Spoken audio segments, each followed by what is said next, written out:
I'm live, but I'm not unmuted. Okay, I'm unmuted. No, let's go. Let's go. You're right. That is mouthful mode. Good thing I unmuted right at this time. All right. Good evening, all you night owls and whoever's watching right now. Hi. This is episode 6 of the Sitting by the Fire podcast, and it's good to be back. We haven't done one of these in like a month. Too long, yeah. Yeah. Today we got as always we got Pizza Rat Gaming. Heyo. Special guest ChuckFopper. Heyo. Welcome, Chuck. Howdy. Why don't you give us a little summary about yourself?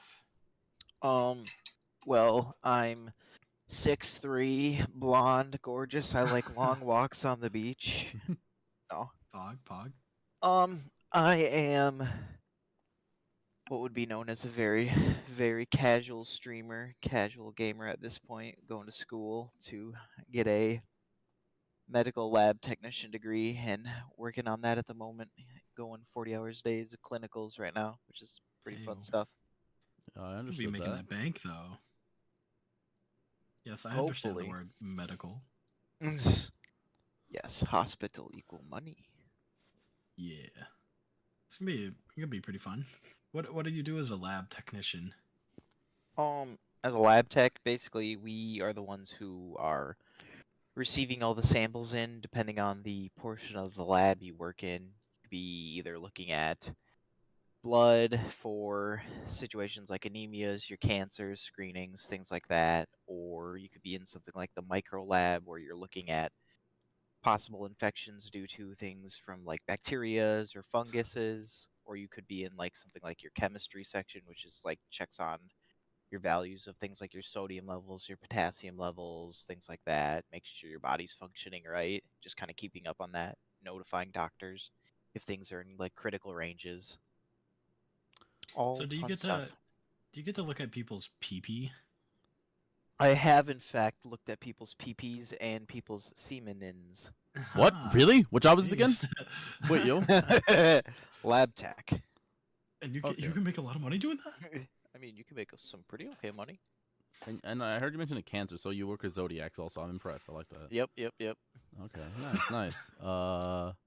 Yeah, I guess so. Tell us a bit about you. Besides that, what do you like to do gaming wise? You know, when you stream, what are you streaming? What kind of As streaming do far you as describe gaming yourself as? wise, usually I'm pretty big into like your like first person shooters, things of that nature where it's a little bit more easy for drop in, drop out. It used to be really big into like Rocket League when that was first really hot.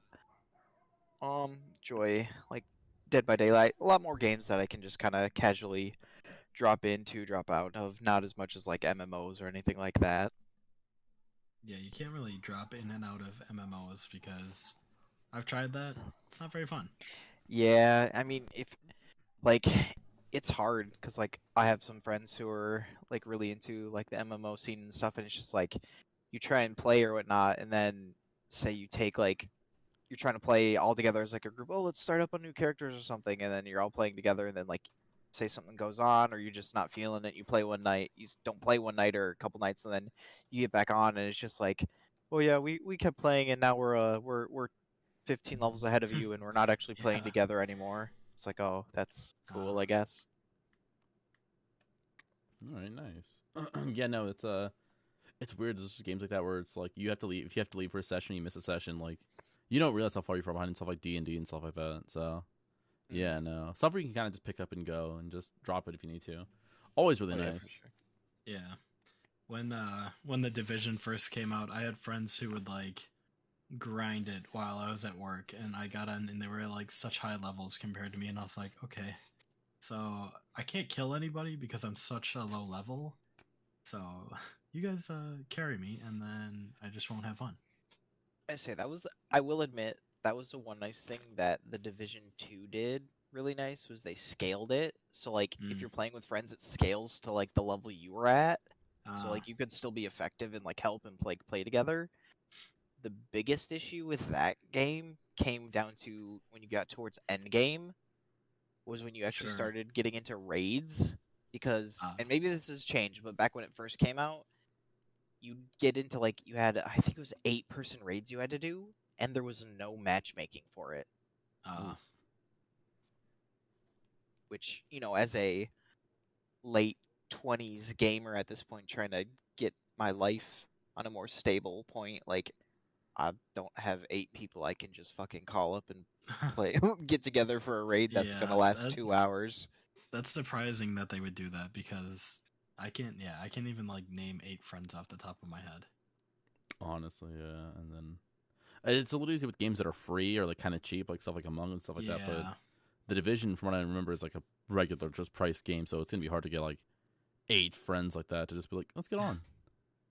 Even Among Us is a chore to like get a handful of people to play. Because it's fun doing like holiday streams with Among Us because you can get a pretty good group of people to play, and it's pretty casual. But the thing about that is, it really tells if you've played a long time or if you haven't played at all. So it's kind of easy. I feel like Among Us now is easier to tell who is imposter just by how they are playing imposter, because if they're not using any what are they called, sabotages or whatever, it's like, oh, it's the newer people. Or if they're doing it all the time, then you're like, oh, this person's played for a hot minute. Dude, people, I remember when Among Us was still kind of early on. I remember I joined the game and I hadn't really played it a bunch. And I would do like 1 or 2 things, and someone's like, "Oh, did you definitely imposter?" I'm like, "Why?" And they're like, "Well, you were using these super advanced strats." I'm like, "Dude, I don't know what the fuck I'm doing." It was my third You're like, game. well, I appreciate that because I don't know what I'm doing. Press button equal advanced strats? What? Yeah, I was just like playing the game normal, and they're like, "I saw you like reverse walk something like that." I was like, "What the fuck are you on about, dude?" Yeah, you closed that door right as you walked out of it. I know it's you. Yeah, no. But yeah, no. Anything out major that we talked about? We talked about some stuff earlier. World War III, and we're definitely getting drafted. Oh yeah, Russia. Yeah. Didn't we talk? I feel like this is like a repeat episode of like a life. I remember at the start of 2020 we had the same joke. Yeah. Well, 2020 was like, what, 46? Is that what president he was? 45. 45. 45. Yeah, 45 just roasting North Korea, and then we're like, oh shit, yeah, this is gonna happen. But now it's like, Russia's like, we want some more territory, so we're gonna start that World War III. I'm gonna be honest. Honestly, I'll go for it. I'm pretty sure. I feel like 2022 is just gonna be like a rerun of 2020.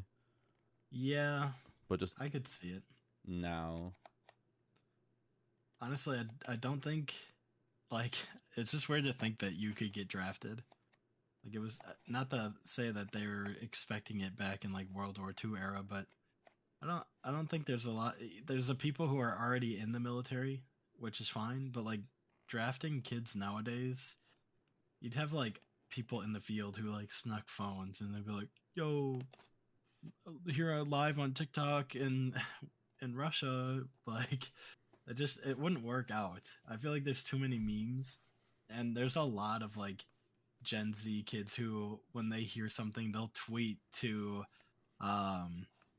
Putin's like personal whatever, and they'll just be like, "Oh, Mr. Putin, please don't." Blah, blah. Like there's a lot of people who do that, or like his personal Instagram. They'll just all be in the comments. It's crazy. Oh, the Daddy Putin stuff, and like they'll just go to like Google Translate and move it over to like, please, Daddy Putin, don't invade Ukraine. Yeah, it's so dumb, but like those are the same people that could be very well drafted to fight in the war, and that's kind of a scary thing. I'm gonna be no help on the battlefield. I'm gonna be completely honest. Yo, I don't have any mats. How am I supposed to fight? Hey, That's how we did it in Fortnite. No, fucking that shit's concerning, but I feel like I don't know. I feel like desensitized stuff like this. Where I'm just like, okay, that'll probably happen. I guess. I don't know. I feel like a lot of crazy shit happens in like a year, and then like you don't realize how fast you blow past a lot of it. Yeah. And so like you have to like do like a year recap. You're like, oh fuck, a lot of that stuff happened like a really short time. Oh yeah. Remember when COVID was just in China and all the memes about, the beginning of the pandemic, and then it just like spread across the board, and we're like, oh, this shit's not really That funny anymore. that time period, like regardless of like how you feel about like the validity or whatnot, which is ridiculous to say, but like regardless, like that whole situation when it went down was just the most hectic, god awful, crazy thing. Like Yeah. from my perspective it was spring of 20 and I was in class in college and I had literally just started a clinical rotation at a small clinic that we were doing for our first year. And I remember I got done with that and like literally I was there and like this like patient, this guy was like talking with like our nurse who was like the phlebotomist that I was with, and they were just like, yeah, so have you heard like this thing about like COVID? Do you think it's really gonna be like a big deal or anything? And she's just like, I don't really think so. Like we're really kind of worried about more like the seasonal flu right now and whatnot. And I was just like, yeah, blah, blah, blah. And so like I'm driving back home to go to class like later in the day, and I get back and like our teacher comes up into our lab, and she's just like, we just want to get an idea if people have like computers at home and technology so that if we do need to transition over to online learning that it won't be an issue or problem. We don't think this is going to happen, but we just want to be, prepared in the long run. And we're like, yeah, like everyone in my class was like, yeah, this shouldn't be like an issue. Like I have a computer, I have a laptop, blah, blah, blah. They're like, okay, all right, all right. Literally, I got home that day, we got an email from the school being like, don't come to class next week. We're transitioning to completely online learning for the Yeah. rest of the semester. It was such a wild time, and it didn't help that like all the stuff with George Floyd was going on at the same time, because I remember for our work when all the like the lockdowns were coming into play, they were like, here's this piece of paper, if you like get pulled over for breaking curfew or whatever, you show them this. And like, because we were essential workers at the time, and I was like, this is getting like wild. Like, could you imagine getting pulled over for being out too late and then just having to show a piece of paper that your freaking job printed out, and they're like, oh, please excuse him, he's a essential worker, he needs to be out here. It was just so crazy. Yeah, I remember reading there was like a policy that got added basically being like how to predict if your store might come under like a riot, being like, Oh yeah. check local social media to see if there's any sort of gathering that's going to be happening during that week, and like this is what you do. Like, wasn't there's like a policy about like putting like large things of plywood in front of the front doors so people can pallets. break in. It was wild. Yeah. Mm-hmm. We had like a whole. So Chuck and I work at the same retail store in a small little Wisconsin town.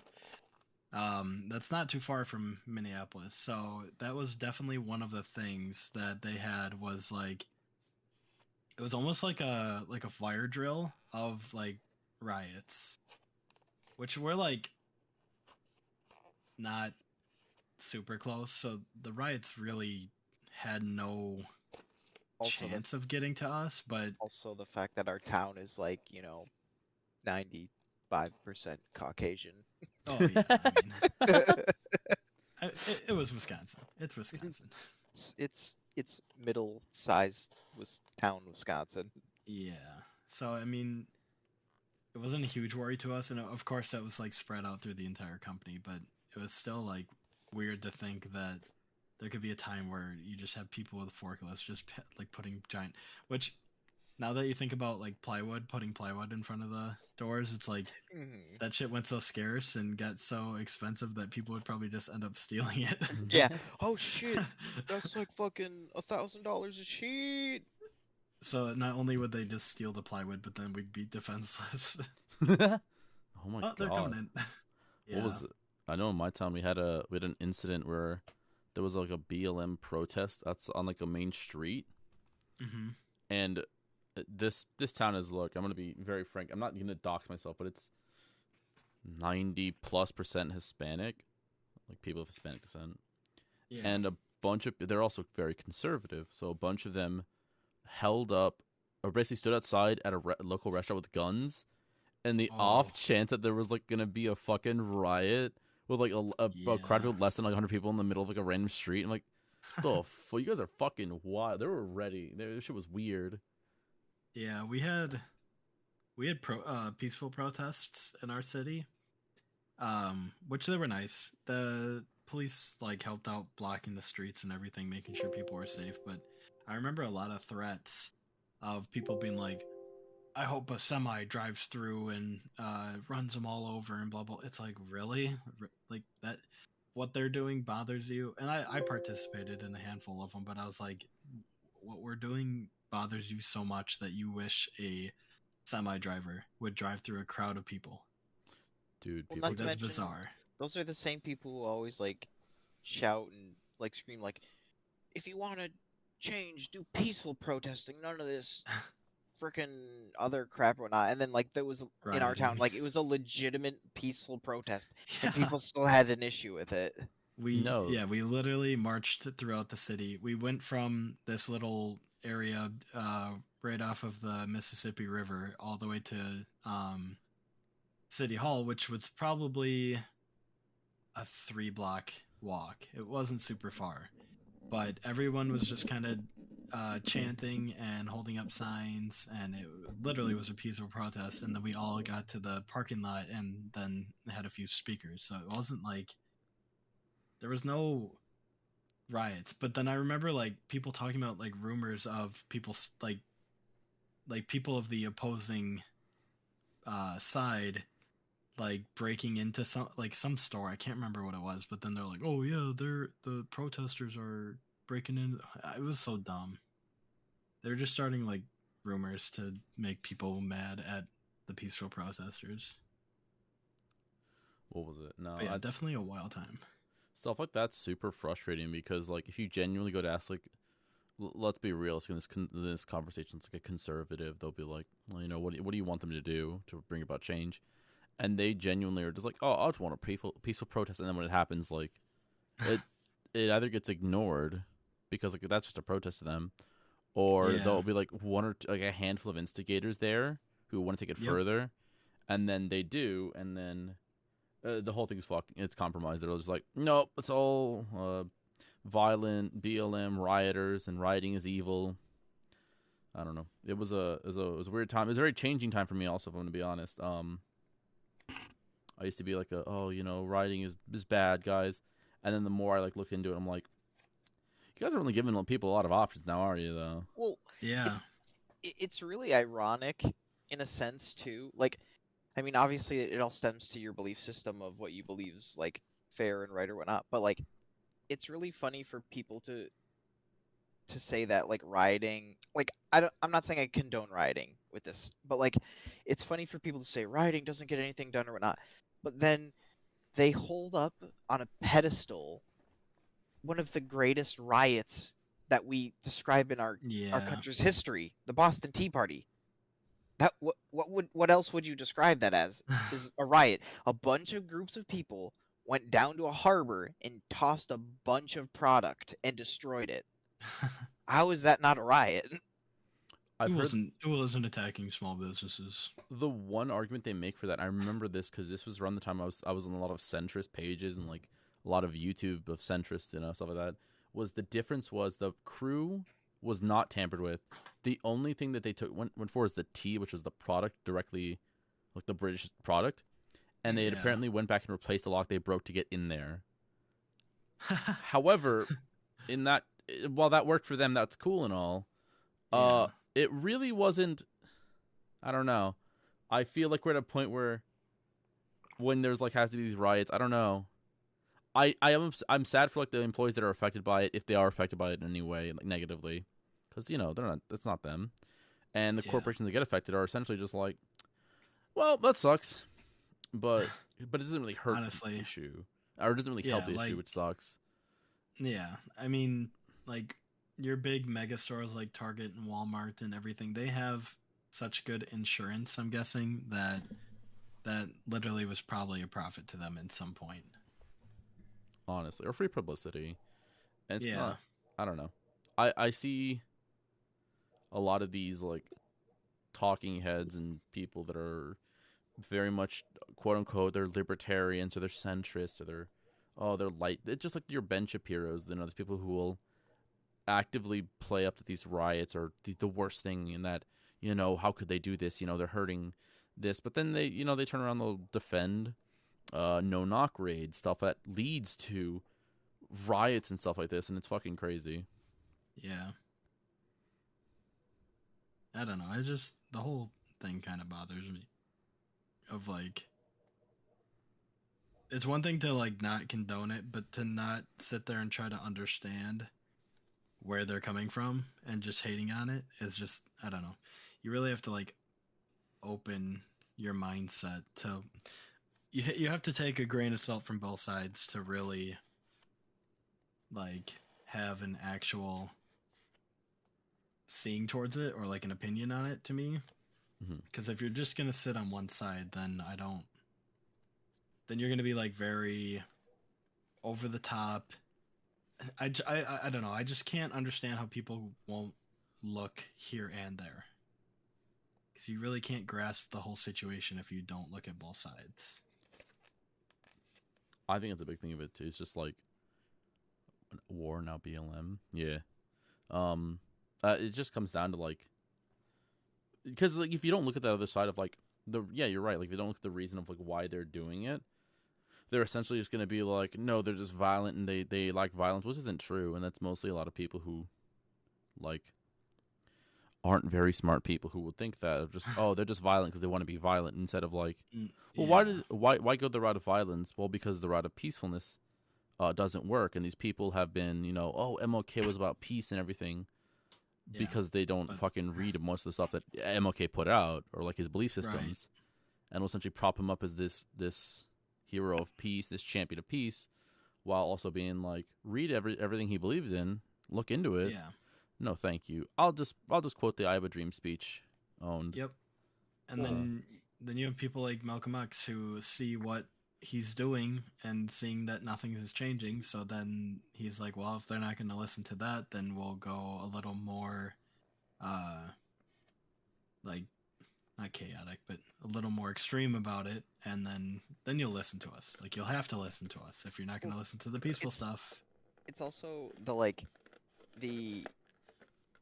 it's propaganda. The inherent propaganda of like, if you notice how 99% of pictures that you inherently see from like the civil rights era are usually like, I understand color photos weren't as popular, but they're almost always black and white. It's to sow it's to sow a sense of disconnect that it was some long forgotten era that this happened, that it was so long ago. My father was 10 years old, or let me do the math. I Gave a Dream speech was 63, correct? I believe. Let me double check on that. I don't want to have time. Yeah, it was in 63. My dad would have been 8 years old. He was 8 years old when that speech was given. That's not lifetimes ago. That's within reason. Like, that's individuals who, when you see pictures, who were the ones pointing, and they were saying derogatory terms because a little black girl was getting led into school to be taught in the same school, are the old individuals now who are in places of power. Yeah, that's like your grandparents were either teens or young adults. It fucking blows my mind how like you don't think about it, like that wasn't that long ago, and like those people, like the people who were young when this stuff was happening on, who were just like fighting against this whole entire time, are like the people who can like be politicians now. It's fucking crazy. Dude, well, I mean, look at Bernie Sanders. There's literally like photo evidence of him protesting, and it's like he's still alive. Because I remember feeling that way back in school when they'd show us pictures of that, and not finding out until my like later life, my more recent life, that those happened in a reasonable time. Like, because I remember like the disconnect that you said that they make you feel with it being in black and white. That's how I felt until I realized that like people that are alive went through that. It's not just it's not something that like generations and generations ago it happened. Like, that shit didn't happen that long ago. Good night. I'm gonna skip the podcast for a reason. Alright, Jared, no worries. I don't know. It's all. I don't know. People are very much willing to take a lot of context out of certain things Yeah. and just be like, "This is what I want," and then like you'd be like, "Oh, do you know more about it?" And they're like, "No." But I mean, that's why I don't talk about a lot of things. Like, I'll listen, but I'm not gonna. I usually try to stay away from like sharing my opinion on things unless I really know what I'm talking about, because I don't want to, say something and then have it come back and bite me because I didn't know the full context of what was going on. Mm-hmm. I think I'm at the point where I value like getting educated on a topic, multiple sourcing it, double checking it on your own. Yeah. So if it ever comes up, people come up to you, oh, well, I disagree, blah blah blah, whatever. You will always have the way of being like, well, no, I've looked into this. No, here's the facts about it. Mm-hmm. I don't know. Rather than I saw a Facebook post. Oh my fucking god, Facebook. Oh my god. That, I mean, completely detached from like what it's about or what info you believe or whatnot. But how is it the generation that always kept being like, can't believe everything you see on the internet. You shouldn't use your real name. You shouldn't give out information. You shouldn't, this, that. It feels like tends to be the generation that goes, yep, I believe that because I saw it on Facebook. And it's just like, what? Dude, oh my god. Can I talk about how much I hate? I think is Gen X. This would have been. Let me double check real quick. I think Gen X is the ones that were born in like the 65 to 80. Yeah. Yeah. I hate Gen X. No, Gen X is so fucking annoying. Yeah. Like, this is off topic. I'm so sorry, but I just think about Gen X and they. Gen X is you got this generation's so soft, blah blah blah blah. And I'm like, shut the fuck up already. Oh my god. The generation that says, oh, these young kids are so entitled and they're so lazy they don't want to get a job, and then you go, well, if you want to work here, you have to learn how to use a computer. Well, I'm not going to learn how to use a computer. Why? I was gonna like, completely politics aside or anything like that, like, it's in our field of work that we've dealt with, it's the older generations who are usually the ones who are an issue. They're the ones who complain. They're the ones who are rudes. They're the one who don't say, "Excuse me, thank you." Oh yeah. You're sitting in an aisle stocking something or doing something that's like a bit labor intensive, and they just stand there and they stare at you. God. Like, all it takes is a quick "Excuse me, hey, hello, can I get help? Can I get past? Can I move around you? Can I get through? Could I get in the spot you're at really quick? I just need to grab something." Quick pleasantries. I'm not asking you, to bow for me and do a jig, but just quick manners. But they're the ones who tend to be very abrasive, rude. Expect this copious amount of respect without giving the respect first. Yeah. It happened like 2 or 3 times this week to me where I was putting product on a shelf, and out of the corner of my eye, I just see an arm reaching over my shoulder. So I like turn and look, and I'm like, "Oh, am I in your way?" And they're like, "Oh no, you're fine." And it's like, well, say something so you're not just like getting in my personal bubble. Yeah. Like I will move. I will pull my shopping cart off to the side. Just let me know. Oh, it's annoying, but you just like. Not PTSD, because that's ridiculous, but you just reminded me, remember this past spring, I think it was, when I reset that cat food end cap, and I had this cart just stacked full of the wet cat food cans, but precariously, where if you move the cart I had them in a bit, they were gonna just tumble over and fall and just cause a giant issue and a mess. And this lady, instead of trying to move or go around or the multitude of different options she could have chose, just decides to try and push her cart through between the little bit of aisle that's left in my cart. And I was like, "Excuse me, I can move that if you need me to, ma'am." Yeah. It's mind blowing. It's definitely entitlement. and I somewhat get of being at the old age where you just don't really give a shit anymore, but at the same time, it's like the world does not revolve around you. Dude, they're old. Of course Because it does. Dude, no, yeah, dude, you don't get it. You have to respect them. Dude, they're old, yeah. dude. You gotta respect them. They earned the respect by... Oh, wait, doing fucking nothing. Bunch of just by old being people. old, I just by hate that. surviving. Dude, Yeah, I hate it because a lot of them are just like, oh, dude, this generation lacks respect, blah, blah, blah. And then they're like the biggest cunts in like public spaces. They're like the most... yeah, They're the generation that's like the Karens, you know, all those people that are like really terrible like workers. It's Gen X. It's Gen X. They demand respect. They lack doing it. They're shitty. They're uneducated on a lot of things. But though yeah. they're very proud that, oh, I made it. Oh, my generation, because the generation before them was probably just as shitty. Oh, I made it out from that. So I'm gonna spend my whole life dunking on the next gen because I think they're lazy because they don't want to work some dog shit job like I did when I was their age. Fuck off. So I forget I forget who was telling me this, but some old person tipped a waitress. I think it was a Honduran dollar. What is a hund? Oh, never. I was gonna say I thought you meant Yeah. 100, and then I was like, no, he's No, saying no. Honduran, like the country. Yeah, they gave them. I think it was from Honduras. I can't remember, but like so they tipped him $100 or whatever it was at the time, and the literal like the translation from $100 to a US dollar was like 4 cents.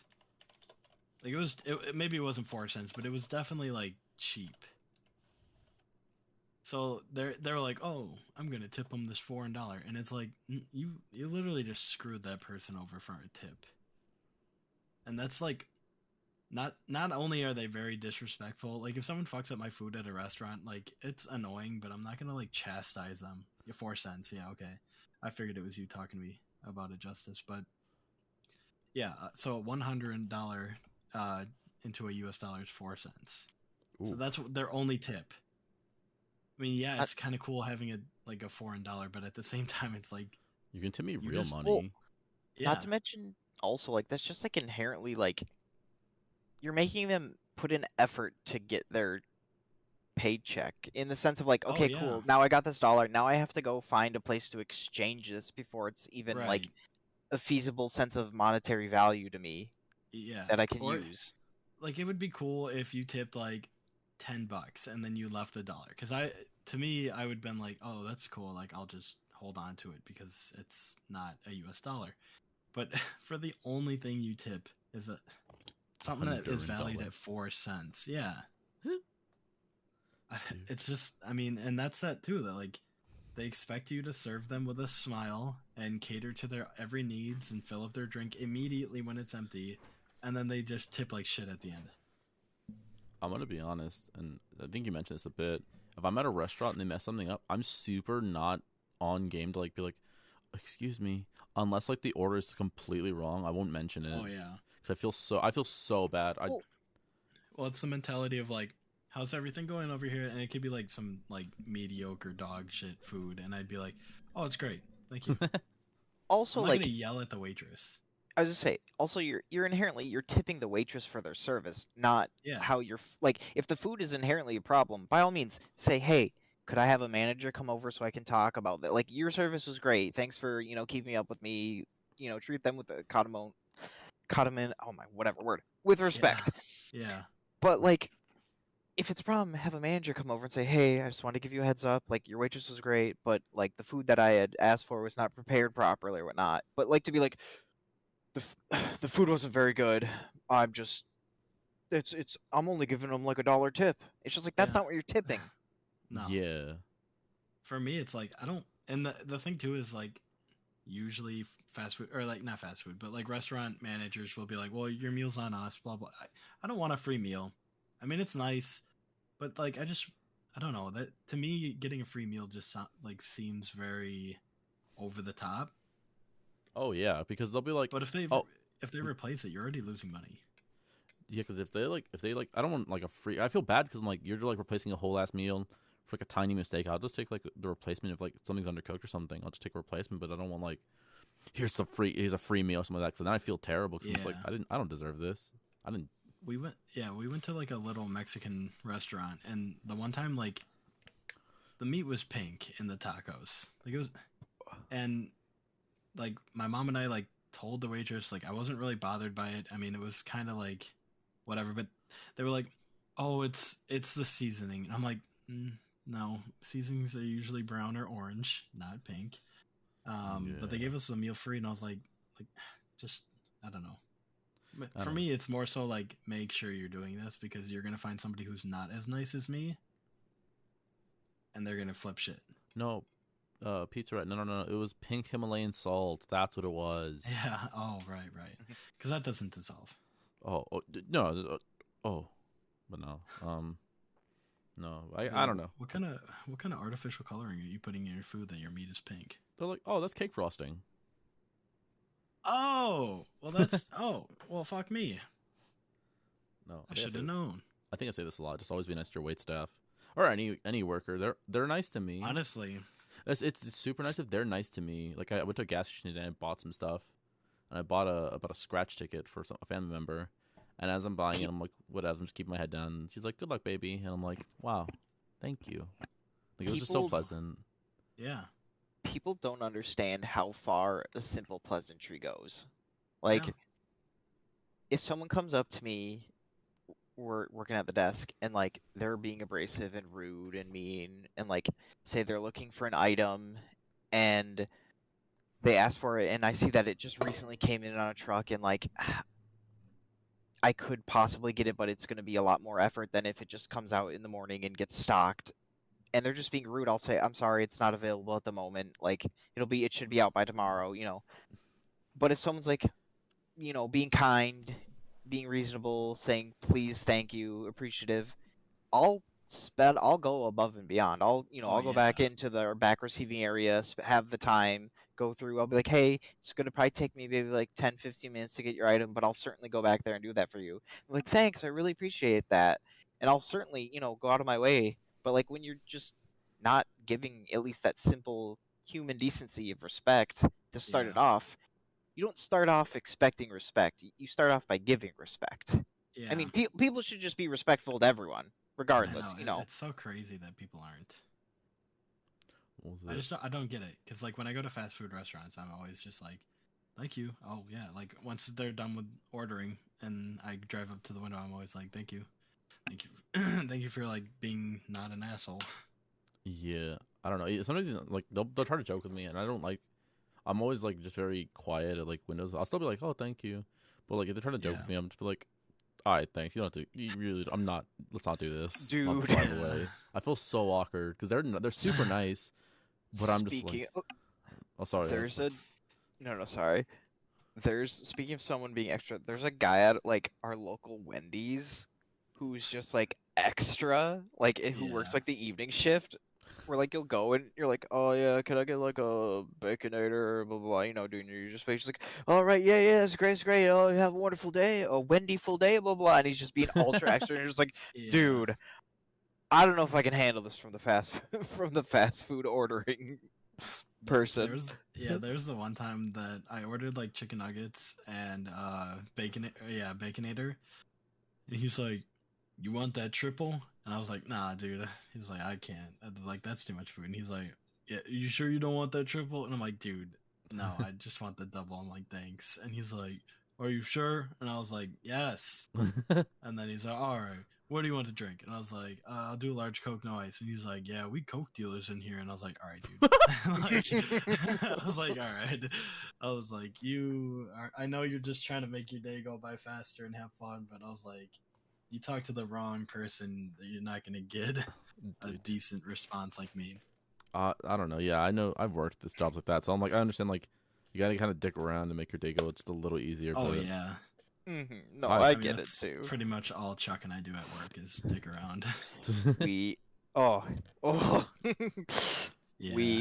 When you first started full time and we were working together, what was it? We spent like one of the first like 2 or 3 weeks of you working there. We spent that one shift like, what was it? It had to have been 4 hours. Yeah. Like 4 hours speaking like Ron Swanson from Family Guy.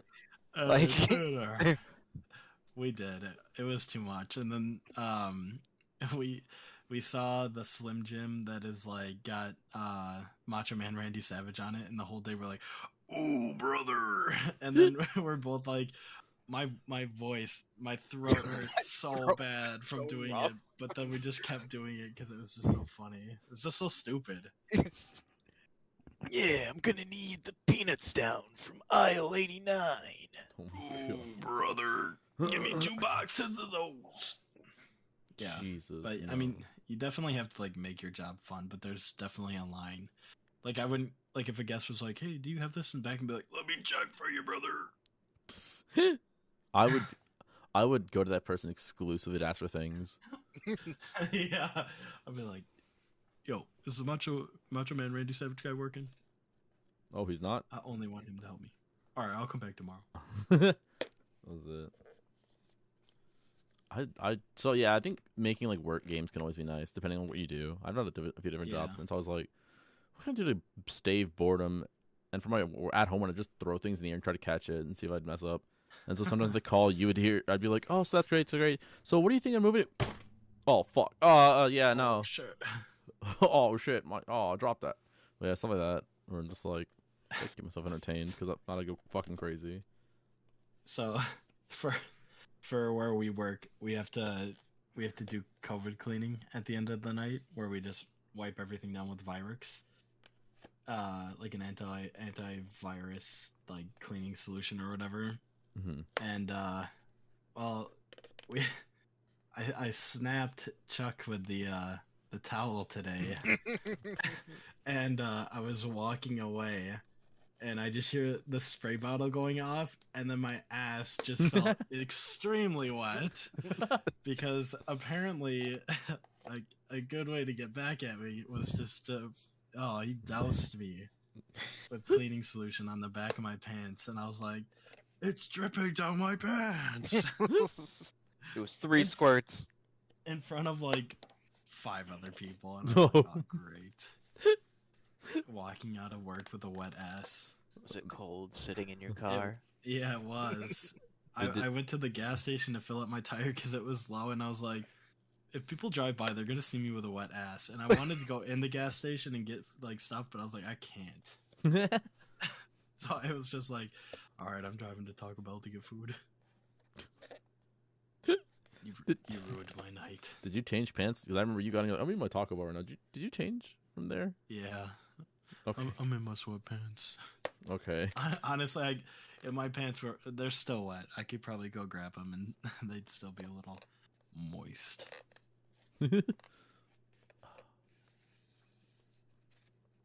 God. Today? I didn't do shit today. Then I woke up and I was just like, man, time to be a lazy piece of shit. It's bumming o'clock. Oh That boy. sounds absolutely amazing. I fell asleep in my chair last night. I was like leaning back.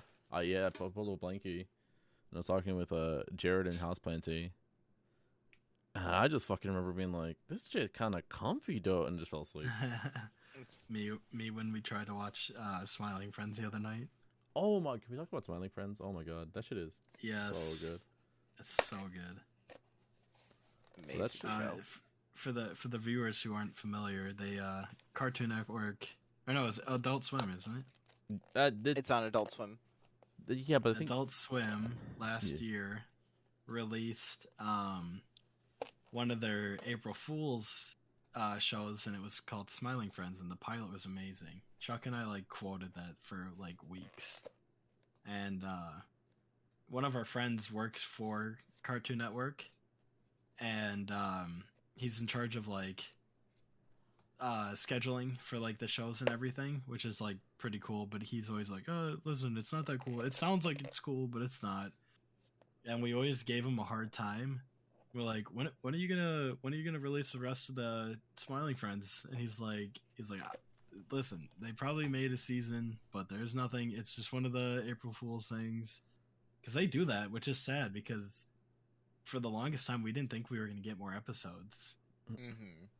But then then they released that they were releasing the season, and we're like, "Oh, thank you so much." And he's like, "I had nothing to do with it." And we're like, "Thank you so much." So what But I now heard is, they, oh yeah, go for it. I'll say, so what I heard is they actually released every episode, like the entire season in one night. Yeah, Yeah, they just and then I remember I didn't even know it was out, and I started hearing like TikTok audio, and I was like, that's kind of weird. it blew up on TikTok. Yeah, and then one of the people who's the creator is like a YouTuber, so I thought it was from like a Let's Play or something. And then someone I watched was like, "Oh yeah, Smiling Friends is all like they did a review of it." And I was like, "Oh shit!" It's like a few days later, I watched like the whole thing, like 2 hours, something like that, however long it takes. I was like, "Damn, shit is busting." And then I think you started talking about it. I made Jared and Planty watch it. Yep, I made DSG watch episode the pilot today. I think I'm on like my fourth It's so rewatch of good. it. it's so good. Oh It's my very good. God. Yeah, no, it's a. It's very Uh, quotable. And I know one of the creators is doing a bunch of like interviews and talking about it, like the process and like thought process for everything, and like why he did it and certain things. So it's really cool. You can find a lot of stuff. It's interesting. Chuck, didn't you say earlier that they are, they confirmed a second season? They have in fact been greenlit for a second season. Hey, let's go. Yeah, it was actually a few nights ago or just a few days ago. So good. It's a nice little animated comedy. It's fun to see people from like the YouTube space getting into like a mainstream setting. And not in a cringy way. Because I feel like that's a big, like with the Vine crowd, like pretty much everything they did was like, once they got into like the like movies and stuff like that, it was all just like hard to watch. Yeah, I don't know. I think usually there's like a real bad like connotation of creators getting into like traditional like, television movies and stuff like that. Yeah, And a lot of the times like it's happened like it's bad. It's just bad. it's Jake Paul and Disney Channel, and Well, I think he was doing Disney and then he started YouTube. I don't remember. Really? Maybe I'm wrong. I think he might have. got. Maybe, I guess I don't really care too much about the lore of Jake Paul. Jake Not a Paul fan. lore. Well, I know he was doing that, and then I know he was doing Disney, and then he kind of like all the people started making videos like, oh, who is Jake Paul and all this stuff. Yeah, So it was around the time then he got kicked off, and then I don't know. From there, he's kind of just done the fell off. Already doing it right now. yeah, and then he started boxing, and I don't know, just not big into it. Like I have no problem with like creators getting more into like the spotlight and everything, but usually it's not a good thing for them.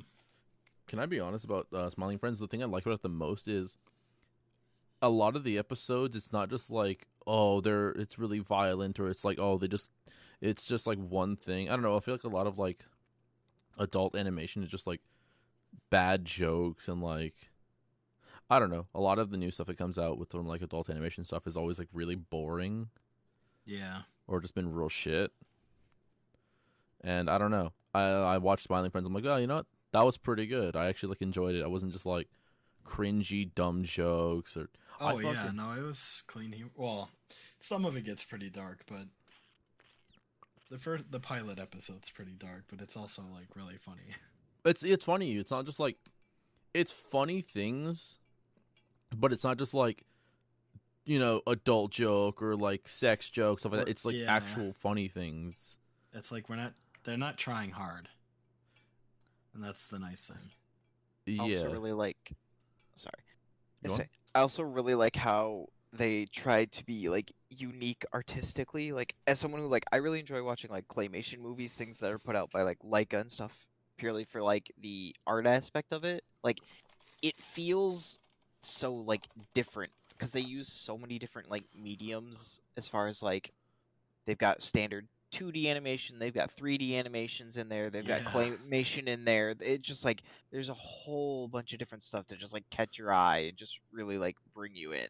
Oh my. Yeah. Well, then you're not like so appreciative of just like the script itself. You're actually appreciative of like the work they're putting into it. Like you said, like the art of it. that. Oh, they even have like live action bits in it too. Yeah. Like, Fuck was it? I don't want to spoil too much, but the Halloween episode with you, the claymation thing, I was so fucking like, it interacts super well. It looks good.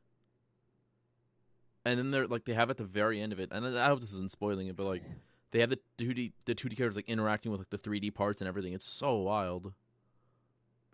the payoff joke for the end of that episode is fantastic. I think that's what the show is really good about. It's like it'll have the whole episode tell a joke, and at the very end, a bunch of the episodes just have like one big joke, or like near the end, they have like just one big joke with the the episode with shrimp. That's another one's a big one. Like at the very end, like a big joke just comes in, and it's really good. I don't know. I'm really excited for season 2. I think that episode has my favorite joke in it. Honestly, not like a big joke, but just like in for just a real. It's not like a like spoiler or anything, but just like at one point they're like helping this like supposedly nerdy guy. One of the like people's helping this nerdy guy try to like change out his outfit, and he hands him this like leather jacket or whatnot, and he's like, how do I look? And he's just like, I'm gonna be honest, you look like you're gonna tell your friends not to come to school tomorrow. I heard that fucking audio all over TikTok for like a month. Yeah, I've seen a bunch of it. There's that one. I need to watch it. I need to watch the season. You really should. You can literally knock on like 2.5 hours, if that. Oh, I'm sure I could, yeah. Just because it's so short. I really hope we get season 2 and they just batch like a few more episodes. Just it's so sad because I think this one we got is like 8 episodes. I think 8 or 7 or 8, but it's like it goes by so fast, and you're like, oh damn. But no, it's maybe really that's the nice thing about it too, is they're not like super long episodes. Yeah, so the thing is, that's something that like our generation kind of strays away from. I mean, you have like your live TV shows, and people can usually focus on those pretty well, but it's like the quick humor of it. Yeah. It knows how long to have it stay and not like drag on. Yeah, like it's so like quick that it's entertaining, and it's not so long that you're like losing interest. I don't know. I think I think a lot of cartoons can get that way. Yeah, I think so. I watched. This is kind of related vaguely. It makes sense in a sec, I swear. But those old like Netflix Marvel shows were very long, and they have a ton of episodes. But a lot of it just ended up feeling like filler because like it was very clear like they were kind of just like extending the story again and again and again. But with like shorter form content, what can be restricting sometimes, I feel like it can also help in being like, you know, you're not gonna like waste time on stupid, dumb details. You're just be like, all right, here's point A, point B, and then point C. And, you know, you wrap up the story, and that's I think where it specializes really well. The second to last one, the Frowning Friends episode, I think does that really well. Where it's just like introduction, stuff happens, end, last joke. That's it, right? Like it wouldn't stay too long. If it was like a full 22-minute episode, I'd be like, okay, I get it, it's fine. I think that's a beauty with like a lot of the adult animation. It's not like you're watching Lost and everything's in like chronological order, and you have to watch from start to like end just so you know what's going on. I think that's the nice thing about adult animation, is you really can pick up anywhere, and maybe you don't have like the character development or some like backstory jokes, but you can usually appreciate it pretty well, no matter where you start. Which is nice. It really is. Just I don't know. It was this nice little care package, and I think what they said was they wanted to get like a ton of stuff in it. So there's a lot of voice actors in it who are like some of their friends, or you know, they got the Chills cameo and stuff like that. And I was gonna bring up that. Yeah, that's another big thing. I think a lot of people talked about, but it's just really cool because I think their approach was like, we want to do everything as if we're not going to get a second season. Like this is it. So they kind of just went very hard in it. They got I don't can I say like a certain voice? Would that spoil it for the last episode? I don't think so. I don't think this is something you really can spoil unless you really tell the whole episode. It's the very end of it, the last episode. I guess I'll just go out and say they got they have a cameo from Gilbert Godfrey, which is really so funny. My god! The second I heard his voice, I was like, "Oh my god, yes!" Yeah, it's like a 30-second cameo, but like, if I was making a show, like getting like these pretty big people involved, it would be so cool. Especially someone like Gilbert Gottfried's like been like an actor for years. And did you know that the devil was voiced by the angry video game nerd? Oh, really? Yeah, That's awesome. yeah, and stuff like that. Where it's just like they're getting these people, and I don't know. It just feels like it's written really like that's funny. Like it wasn't like a group of people was like, oh no, this joke is let's change it, like a director or something like that. It was just the Yeah. creators being like, this is funny, or like that's a good That joke. and they do a really good job on getting these cameos because it's not like some of these movies nowadays that you just like pump full of like A-list celebrities and you're like, this is going to be good because of the names in it, and it actually just turns out terrible. Because you guys probably aren't too into like the Book of Boba Fett, but you're seeing a lot of like celebrities being a part of the Star Wars universe, and it's really nice to think like they're not getting like Kevin Hart to play. They're getting like celebrities who are like diehard Star Wars fans, because I don't know if it's a spoiler or not, but one of the episodes they get like Danny Trejo to be a cameo, and it's like cool to see these like big actors getting small parts in this movie just to be like, oh, that's that guy. Or and it's like really, I don't know, the Book of Boba Fett is good. Some of the animation or like the CGI is really poor in my opinion, but it's still a good show. Like it doesn't, and that's kind of like Star Wars. Like if you think back to like the first 3 movies that they came out with, the CGI wasn't great, and I don't know if that's what they're going for in this new in the new series, but it feels like nostalgic, but it's also like kind of poor, but it doesn't really ruin the show, you know. But the Book of Boba Fett is pretty good. What are you, their fucking marketing team? What is this? Yeah. It's like, guys, if And you're a diehard this fan, episode of the podcast was sponsored by Book of Boba Fett. Our Disney overlords must inform you to watch Book of Boba Fett. You guys don't have Disney Plus? That's kind of cringe. oh, speaking of Disney, I got a beef with them or Netflix. I have a beef with fucking someone, right? So let me take you all back a couple years. This is circa 2015, right? And it's announced, or 2014, it's announced that 4 Marvel heroes will be getting Netflix TV shows. It was Daredevil, Jessica Jones, Iron Fist, Luke Cage. And I was like, okay, cool, pretty cool. I'm excited. 2015 rolls around, the shows drop. First one's Daredevil. And it's widely praised, it's loved, it's awesome. Then the rest kind of come out. And then 2019, they fucking just stop. And they're getting canned one at a time. They'll have a season, and then like a week later they'll be like, this has been canned, right? So what eventually comes out is they're like, yeah, no, we're just done. We don't really know what to do, but they're still on Netflix. You can still watch them. It was announced recently, I think within like this week or last week, that all those Netflix shows in March will just be coming off Netflix. And I'm very nervous. I'm really hoping they're just going to go to Disney Plus because I think that's where the rights go back to. But I'm like, I don't know if they're going to just be like, Disney Plus is going to quietly just be like, yeah, guys, here's these Netflix shows, but they're not really related to the Marvel Cinematic Universe. But they are, but like, kind of just like wishy-washy about it. And I'm very nervous about that because I know, at this point, not really a spoiler because if you haven't seen them, I mean, it's been out for a while. In 2 recent Marvel properties, 2 characters from that universe showed up. And they were always kind of implied to be in that same universe, but it's always been kind of like, the movies never really addressed it, but the shows addressed the movies. It's kind of weird. And it's been a nerve-wracking experience. It was heartbreaking when Daredevil Season 3 ended, and they were just like, that shit's canceled. And now they're basically just taking off Netflix, and I'm really hoping that Marvel or DC or Disney was like, yep, we'll just throw them all back here so they're all in one place. I think I don't know. I think you will see that. Hopefully, I mean, because a lot of the movies, like they had a lot of the Marvel movies on Netflix for a while, but once Disney Plus came out, they kind of transferred them. Because it's not like you can just go to like Best Buy and just buy the season of Daredevil. Mm-hmm. I don't know if they would let that just get lost. I'm not, because I know, like just the way the internet works, it'll always have a way to come back. But my fear is that they're just going to kind of be like very meandering about it. They're not really going to care because they don't want that to mess with like a lot of the stuff they're doing now, because a lot of stuff they're doing now is like there's still like some violence in it, but like to the degree, not the degree of like a lot of the Netflix shows that had like murder, sex, like very explicit gore happening.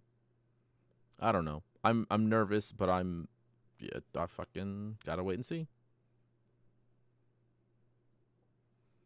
I think that's what I like most about like DC. Is they're really not afraid to show, because I get like now that Disney owns Marvel, they have to keep up their name and everything, and like the Marvel movies are still good, but there's that barrier of it could be so much better if they, in my opinion. I know not everybody's for like the violence aspect of it, but the new Batman trailer looks amazing just because of like how dark it is. And I think that's something that these comic books lack, or not comic books, but the Marvel movies lack, is like that certain aspect of like, it's war, you know, it's not, war's not like cute and like fuzzy. It's not all comedy. So I mean, that was my favorite thing about the Joker, was just like how dark and twisted it came out to be. I think that's like why the Batman movies are so good too, is because they're just kind of real in a way. Like they're exaggerated, and it's not, there's no like Joker who's blowing up a hospital or anything, but they're still like real to a degree. I don't know. I like it. I think the DC universe has like a bit of an advantage right now because they're kind of just, a movie will come out and it doesn't necessarily have to be like connected to like anything. Like, it's not gonna be like, oh, this movie ties to this one. Joker was obviously its own thing. This Batman movie's gonna be its own thing. And or then it's like, go ahead. Oh yeah, we got like a Black Adam movie coming out, which probably gonna be back in like the DC universe we've been following for a while. But like, they can really just do its own thing at this point, and I think that's kind of cool for movies. Probably upsetting for people who wanted a universe. Yeah, I mean, I get, because when Endgame came out, I was like, I have to watch all the movies in chronological order, and then I was like, damn, there's like 20 movies. Like that's what, a 2 hour, maybe 3 hour movie, and there's like so many of them. I was like, that's a lot of time to invest in it.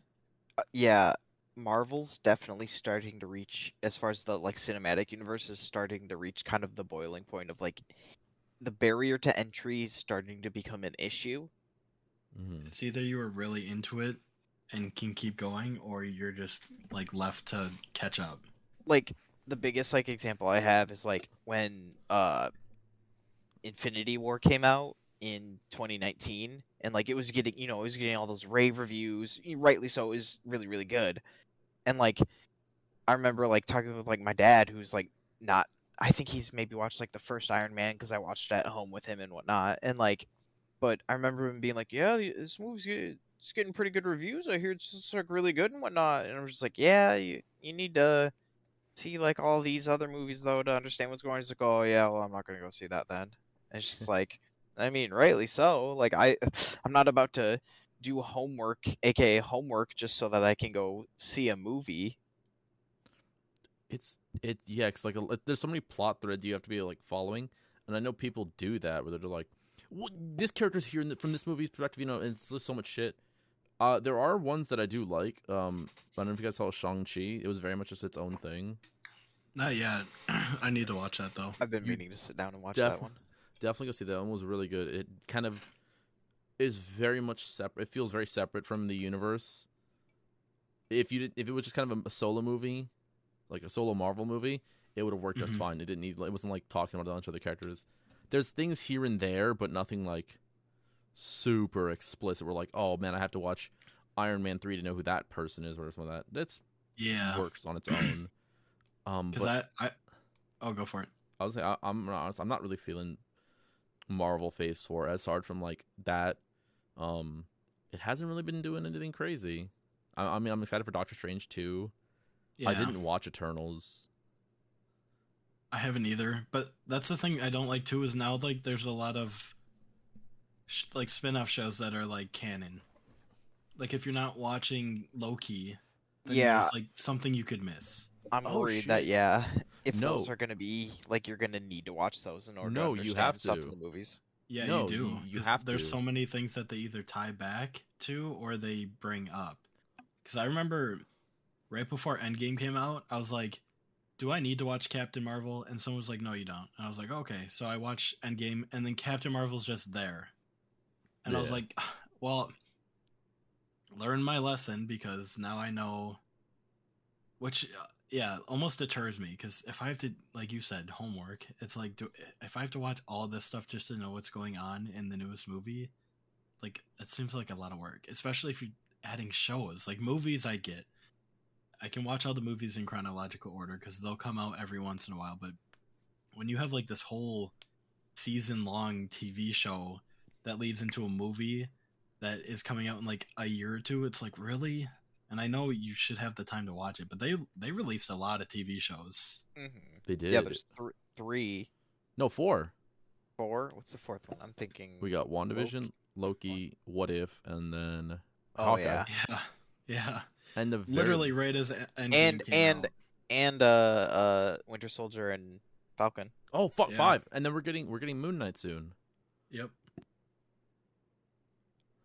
I think That's a lot of content to keep up with. it's really a lot, and I don't know because I don't want to spoil. I don't think you guys have seen the Marvel shows. I have not watched any of them, No. unfortunately. So without saying too much, Loki essentially introduced the idea of like the multiverse into it all, which is going to be spinning off into the new Doctor Strange movie, which will probably be spinning off into a bunch of other things. And yeah, no, it's getting to a point where you have to like keep up with all these shows, even if like the ones that don't seem as significant as like What If. That ended up having like pretty big ramifications for what's going to be going forward. And it's getting to the point where it's like it's just a wall for people, and it's really weird. And then there's not really just like the one few main characters for Phase 4.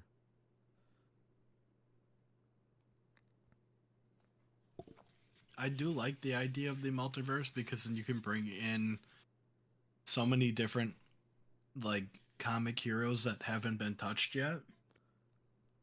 Like that's kind of the fun thing about.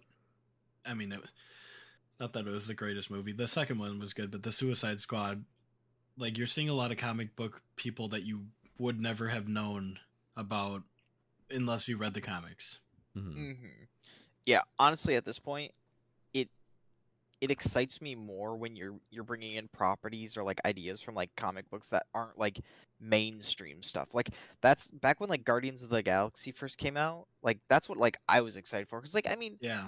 if you're somewhat of like a kind of nerdier, geekier, kind of person who's into like stuff. I mean, it's pretty mainstream these days, but like, back then you were kind of more into like everyone knows most people know Spider-Man, Superman, Batman, those are Yeah. the mainstays. But it's just like I don't know about this random dude who, goes around the galaxy and fucking meets a alien who has no Yeah. sense of humor and a genetically modified raccoon. Like that's different to me.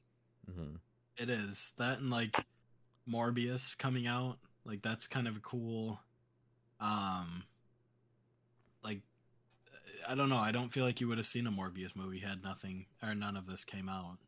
And I know he's Yeah. not like tying into any of them that we know of. I mean, it could. What was it?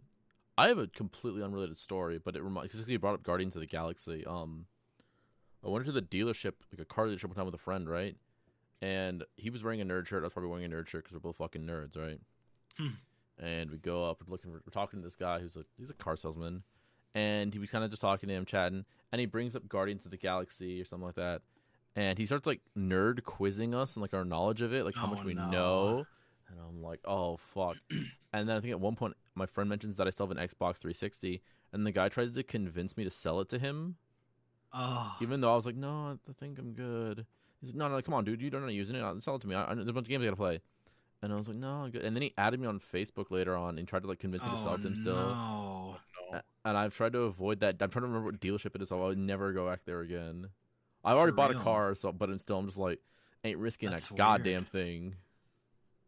That's too much. It was stress. It was the funny. I think we thought it was way funnier after it was over, but at the time we were just like, we gotta go. We're gotta.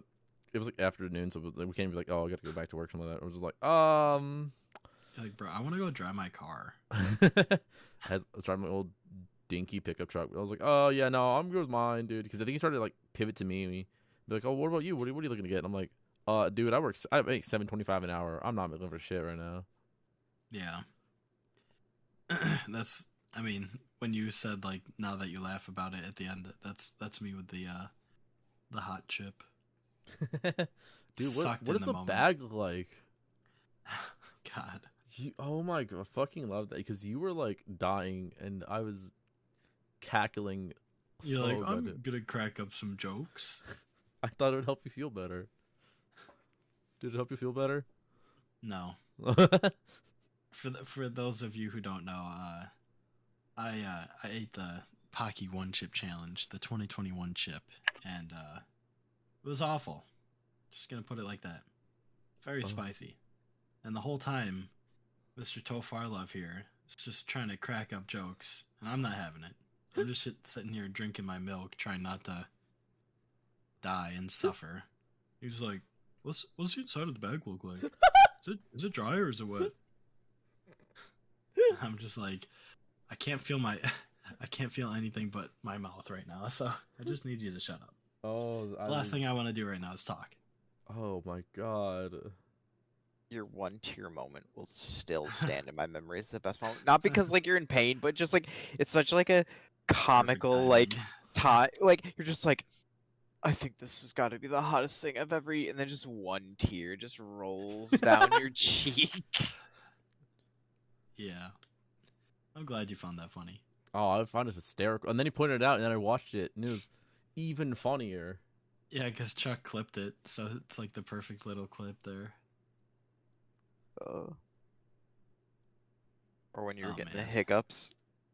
That was my favorite part when I rewatch it. I've watched it like 4 or 5 times now, and I just keep dying every time I watch it.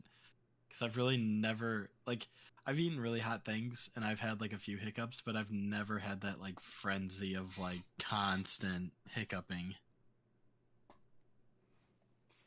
Oh god, that was. I don't recommend it.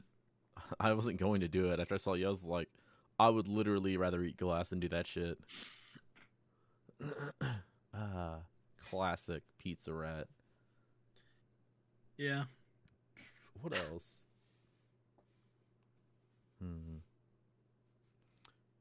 Anything else you guys got in topic? We talked about Tony Hawk NFTs. Oh yeah. Gosh. Did you look into that? Yeah. So the skateboarder superstar's latest offering in autograph. Autograph includes 5 digital collectibles depicting his signature trick in his animated style. So I think it's literally just like a GIF of him doing his last move. I could be wrong. And the off chance that's the NFT. Pretty much, yeah. But look, I fucking hate NFTs. Does that mean any GIF can be an NFT now? I think so. NFTs take on a lot of weird formats. I've seen like ones where like it's like a 3D like pixel art thing and you kind of spin it around. I fucking hate NFTs, dude. I fucking hate NFT culture. I just don't get it. Yeah. Like it's one thing to like, because I used to collect like Supreme, and it's like you physically have that, but now you're buying something, and I'm not like shitting on it because I get like it's a like cool thing for some people. Like it's like Pokemon cards for me. Like some people don't get it, but at the same time, it's like anybody can look at that picture. I remember there was the like NFT GIF of the astronaut swimming in a pool of like a nebula or whatever, and I thought that was really cool. And then I learned that someone paid like $10,000 or something for it. I was like, I can watch it for free right now. Yeah, but like, what do you gain? Yeah, but I was like, what do you gain? Like you're not making money off of owning it. You make back. It's some people just go, it's a money laundering thing. So real rich people will buy it, and they can turn around and be like, yeah, this thing is worth like X amount of dollars, like 20,000. Yeah, and sell it to like a friend or sell it to someone they know, and then be like, no, the value's even higher and higher and higher. And then eventually, someone who's not involved in that little like back and forth will be like, oh, I'm gonna buy it then, and then they get stuck with this. It's basically just a brick at that point. Yeah. Well, that's not true because at least a brick you can make something with that. Yeah, because that's kind of like um oh, I forget where I was going with this. Never mind. It might come to me. It's just a big waste of money, and people are like the investor gurus. These people are like, oh, investors, investment, TikTok, stuff like Yeah. that. Oh, dude, get into. I've been wanting to make more YouTube content. This is off topic again, but a lot of the people I want to talk about are like investment gurus or people who are like, you watch like YouTube shorts of them, and they're like, oh, dude, these investments are great. I'm gonna buy Yeah. NFTs, and I remember one comparison was like, oh, dude, I bought this NFT, and it's gonna be so great. And they tried to compare to like how Fortnite skins work, where you don't really own it. But I don't know, just something Yeah. about it. They always seem like these people that like will move to any topic that if they think it can make them money. And I don't know. I always find it very M- obnoxious. Like my inherent thing with NFTs too is like people make like the example of like basically like, oh, it's like art, I can own a piece of art, the value of art is, dependent on what you're willing to pay, yada yada. And it's just like, yeah, but like I know you inherently own the NFT, like you own that's quote unquote the blockchain piece that proves that you have ownership of that digital asset. But what is inherently the value of owning that asset when I can take that picture and hit right click copy paste and then I have that I have that Yeah. picture then too. Yes, it's not the inherent original like code or whatnot, but like as a simpleton, I don't care. I have that Yeah. picture then. Like I can't walk up to the Mona Lisa and fucking hit copy paste and walk out of the Louvre and have a Yeah. copy of the Mona Lisa. Like I could take a picture inherently, yeah, I suppose, but it's not a almost one for one replica. Yeah. And even if you do buy like a replica of a painting, you don't have that. It's not the original print, so it's not done by the artist itself. I mean, that's what gives a painting its value, is its appreciation and then who made it. So you don't have the signature. It's not the original painting. It wasn't done by the original painter, so any like knockoff isn't going to have any value. But with the not having a physical copy of an NFT, it just feels like it's weird to put money into. And I think a lot of it is, like you were saying, Roman, is like it's for the rich people. I mean, we've seen it with stocks too, where people who have money will pour a bunch of money into a stock. It'll start to go fly high. Little Joe, who works a full-time job and barely has any money, will get into it, but then it'll all disappear because the people who have most of it will sell once the value goes up. And then Joe Schmo, who doesn't know what's going on, now loses out his money. That's what's been happening with crypto scams, with like influencers who make crypto and they'll promote it super hard. There was one recently, I don't know if you guys know who Rice Gum is. Him and a bunch of other people from FaZe, essentially. I think it was called Help the Kids, Save the Kids. And they dumped a shitload of money into it. And then when the profits went up by a bit, they were just like, all right, sell. All right, thanks, bye. Yep. And it's becoming... dump it. Yeah, pump and dump. And it's becoming a more regular thing. There was a Logan Paul one called Dink Doink. And they tried to promote it as like this stupid... Oh, dude, it's so dumb. It's like NFT, crypto meets animation meets all like a franchise. And it's essentially died off hard as shit, too. Yeah. And it all just comes down to... Sorry, go on. No, I was gonna say there's a video out there of a guy who went up to Logan Paul and was like talking to him about NFTs, and Logan Paul's like, I don't want to sit here and talk about NFTs or something like that. And it's like, because you did a cash grab. You're not into NFTs. You did a fast cash grab. That's what it's been. There's a man named Gary V, right? And he's like the people. He basically invested in a bunch of companies early, like Facebook, and basically made a shitload of money. And now he kind of does like finance talks, and he apparently reached out to a lot of creators and was like, "Hey, get into NFTs, NFTs." Yeah, talking it up. Because for a lot of them, it's not really about. It's never been about like an artistic thing. At least I don't think it has been. It's always been about like, this is a new medium to make money. If you invest in crypto, NFT, that's easy money for people who get in it early or found it. You can pump a ton of cash into it, and then the second goes up by it goes from like negative cents to a cent, pull out and you make way more than most people ever make in their lifetime or something like that. It's upsetting, and I I'm not a big I love the government guy, but I hope regulations do come out to stop stuff like that, like scams and pump and dumps, where you have to do something to show like, oh well, I can't screw over other people. People will uh, invent crypto, say, yeah, guys, I believe this, I believe this. There was a creator named Ice Poseidon who made one, and essentially he took the money that values the crypto, or the money has like a pool, right? And it's how they get the value for the crypto. And he essentially waited until it got to a certain point, withdrew a ton of the money, and said, yeah, I took the money, and it basically admitted to the whole thing, and was like, I'm not really going to give it back. I got to look out for myself, and then kind of just pieced and kind of fucked over the people who invested in that. That's really funny because Ice Poseidon was like one of the biggest Twitch streamers, and then after, what was it?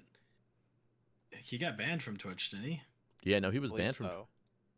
Like, he pretty much fell off the face of the earth. I remember watching his videos after he got banned, and it was like there was no hype behind it anymore because he had the whole like streamer house where basically he just like had smaller streamers like creating content for them or him, and they didn't really get much out of it. But then he like fell off the face of the earth, so it is like kind of funny to hear that he's making so much money off of NFTs. I mean, that's basically. He got banned. Yeah, because I know he was. I've always heard like he was big on Twitch. He was massive on Twitch. Huge IRL streamer. And then he got banned. And then I didn't hear shit about him. I liked the name Ice Poseidon. I was like, damn, that shit's good. I wish I would have gotten that shit. But I never really heard about him. And then, yeah, recently that thing came out with him essentially doing a scam on people. And he basically, he admits to it fully. He's like, yeah, I did that. And they're like, it's kind of shitty, dude. You essentially screwing your fans that are less fortunate than you. And he's like, yeah, I don't really like how that sounds, though. Well, yeah, doesn't return the money. Called out for Well, and the thing too, and I know there is way to make money off of stocks, but the easiest way to make money off of stocks is if you have money, because like let's say I pour $500 into Dogecoin back in the day. Someone who has like $10,000 to play around with, yeah, they're gonna make a shit ton more money than I am because they have more to risk. Mm-hmm. Where I don't. So my return isn't going to be that good. So I'm really just playing with money I shouldn't be playing with. Where people who have this, like $10,000 to them is $10 to me. That is nothing to them. And then you can get a huge return off that, even if it's only going up like a few cents.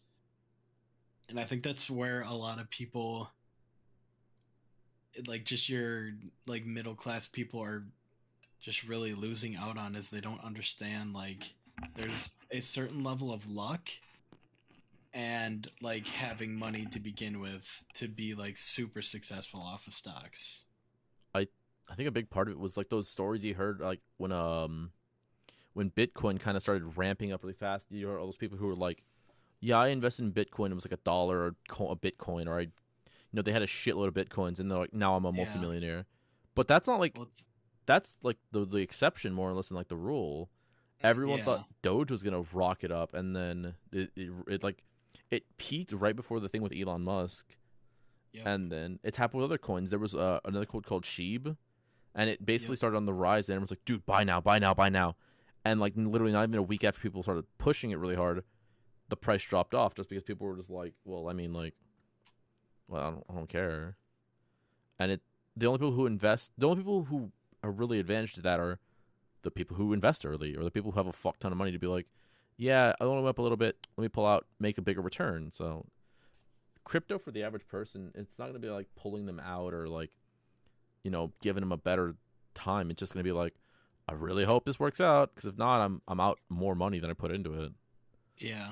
And unless you have the time to sit there and buy and sell during the dips and the peaks, you're not, I feel like crypto's at such like a hype right now that you're not going to get lucky like Bitcoin was. I don't think anything, or maybe I'm wrong. Maybe one day I'll be proven wrong. I'll get laughed at. But I don't imagine that we'll have another thing like Bitcoin. Maybe like Ethereum. I know that's another big one, but like, yeah, Bitcoin is not. There's not going to be a second Bitcoin. We're just like, dude, I just. Oh, dude, that's after this. I I hit struck lightning twice, or no, lightning in the bottle twice, and it's not likely. No.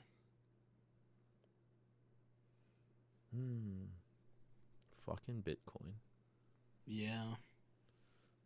I mean, like I said, unless you're willing to put in the work, you're probably not going to make money off of it.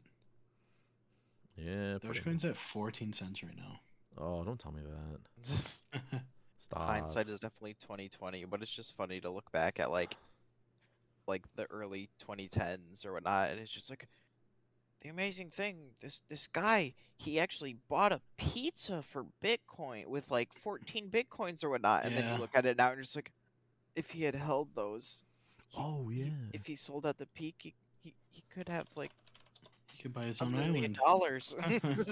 Yeah, if he wouldn't have just bought that, and then the little hot dog stand guy's like, hell yeah, I can No. buy a restaurant.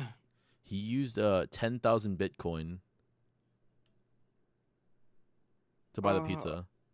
Oh, Spent, yeah, here it is. Bitcoin Pizza Day. I'm not gonna put his name. It spent 3.8 billion on pizzas. oh my god. Oh my! Oh, I don't think I would be able that's to go on. sickening. If I was that man, I think I would have to stop. I'd log out of the Minecraft server. Yep.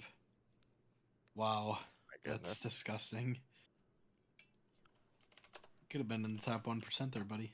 On Jesus, like But you thought it'd be funny to Imagining, buy a pizza. like, I mean, how are you supposed to know? But like, oh, imagine, that's like, exactly it. imagine looking back and being just like, I could have literally been set for the rest of my life. it's Yeah, I definitely could have retired, but I just had to buy that pizza. you would have been set for fucking generations at that point. Holy Oh yeah, shit. your kids' Oh, yeah. kids would have been fine. Oh my god, just But you're like, haha, I'm buying pizza with a fake little money. and they're like, what do you mean the price went up? It's worth how much? Alright, I'm gonna head out. See, Like, me I think- watching me watching Dogecoin dip, and I'm like, damn, I put a lot of money into that, and it's going into nothing. Him being like, damn, I bought a pizza, and I could be a multi-billionaire. Do you know how many pizzas do you have then? Yeah.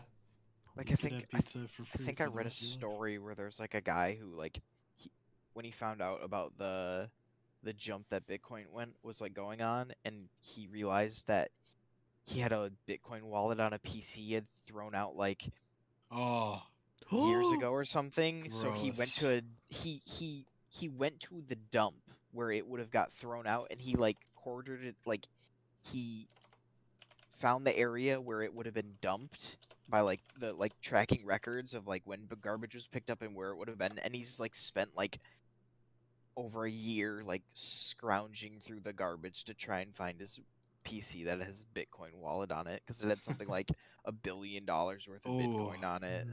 No. Come to See. find out, some like dumpster diver just found it, and he was like, "Hey, free laptop." Yeah. Oh. Like years ago. That's sickening. I mean, Look. at the same time, he probably didn't put too much money into it, so he's lost money he wouldn't have had. But it's still But money still, you could have. to like right? know that oh you yeah, oh yeah, like- it's disgusting. I'm not like saying it's anytime not. if you're struggling, like I can't imagine the mental strain that would put on you as an individual to know, like, imagine like you're like struggling to pay like a bill or something, and you know that you could be fucking in Tahiti getting everything paid for while you get a fucking massage. Oh yeah, you could But- literally go to any country. Like you wouldn't have to work another day in your life. Oh no, like you would have to intentionally be like trying to lose your money when you have that much money. What was it? There's another story right here. Man locked out of his Bitcoin account with 250 million has 2 password guesses left. Oh, And I remember, yeah, I think it's on a hard drive, and he's like, yeah, guys, I'm gonna be honest, I only get 2 more guesses on this shit, and then this shit is gone. I think it wipes know the whole thing. You know what you do Oh. in that instance? You Pay a take the hacker. loss in the sense of knowing you're not gonna get fucking the 200 million, but you sell that. You sell that Oh, saying there's yeah. still the chance of getting into it, and you sell it for like $5 million or something. yeah. Like- It's like I don't know. There's got to be some kind of like Pat- coder out there that can break it. maybe Just like I'll give you like $1 million if you can code this. what was it? It's got to be like it's like the most intense game of Deal or No Deal. You get like two It chances. is. You're like, fuck, do I open that or it's like the last two suitcases, and you're like, do I keep going with what I have? It's like you have $1 on the board, and then you have like $1 million on the board, and you're like, do I stick with my case or do I open that one? I would. That's kind of. Oh. I don't know if I'd live worse not knowing it and like just being locked out of it my entire life, or if I would just be better off if I just fucking said fuck it, burn the last two times and be like, oh fuck, I guess I didn't get it then.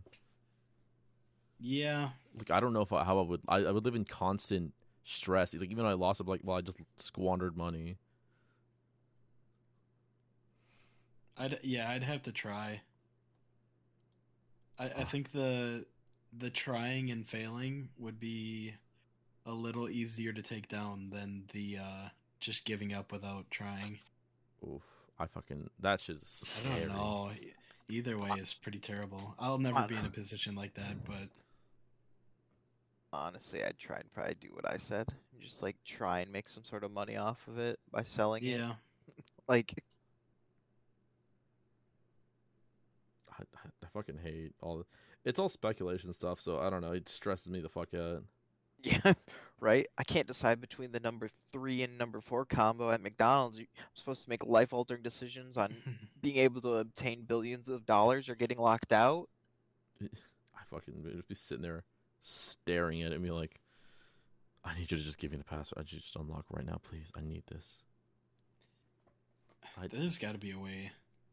There may be, but I think it's something called an iron key and it's supposed to be real secure. Yeah. It's definitely a game of operation there. Jesus. It's a game of operation. No. It's more like real operation, but you get to use the tweezers from operation to fucking do it. Yeah.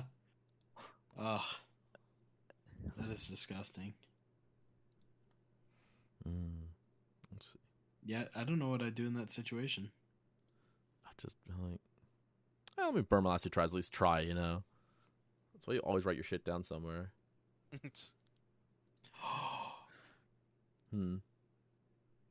Okay. So thinking. someone. Okay. So I'm on the Facebook Market. Oh no. And it says 2 outdoor Pizza King signs, each approximately 15 feet long, neon, $300 each, or $500 for both. You're gonna go get the Pizza King signs? Dude, I might, dude. That'd be hilarious to have that. Oh, wait, 15 feet. I'd have to measure my office. That shit is gonna be 15 big feet? as fuck. How are you gonna? Yeah. What are you gonna put that on? Your truck? Dude, that's gonna be bright as shit too. It's Outdoor. 15 feet. You know how hot that's gonna get?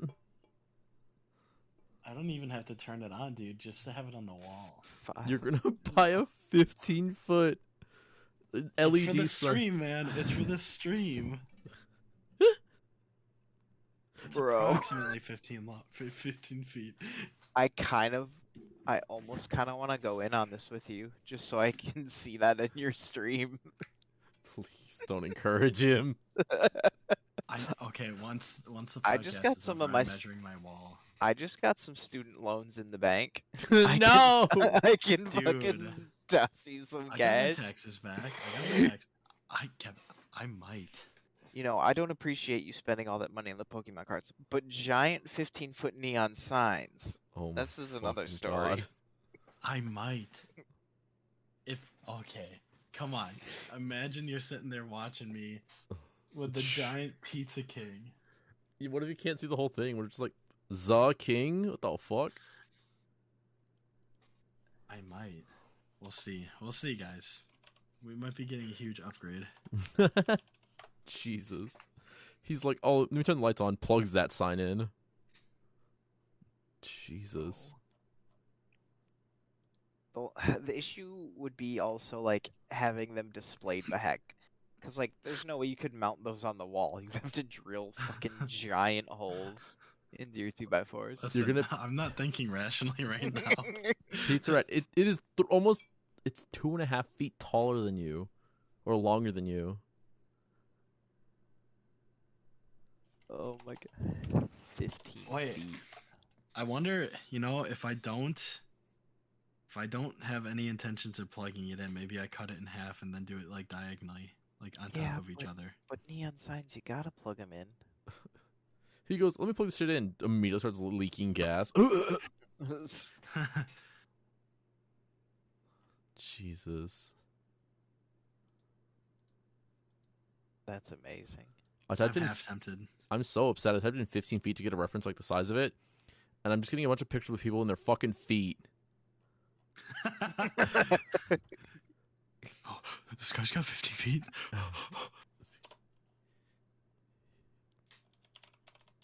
It's huge. I mean, there's a here. I'll pull it up. Jesus. I'll put it in my Discord. Pete's right. It's 3 inches short. It's 3 feet shorter than a fucking giraffe. Yeah, I could get a giraffe in here. Oh my fucking god. 15 feet. That's so fucking big. There's a trash can in the background for reference. Roman looking up feet. Like, no, I'm not looking up feet. I'm just looking at. That's out of context. I'm out of context. Here, I'll pull it up for the stream. I'm half tempted to. You have nowhere to put that. I know. You're gonna have friends over. You're gonna have people over there. Not to mention, how are you gonna get that home? Like, Where are you how are gonna you gonna haul that in? transport? I mean, I have a trailer we could probably use. Shut up! Don't Yes, encourage him. Chuck. Don't encourage it. Stop encouraging him. Yes. I Oh kind my- of want it.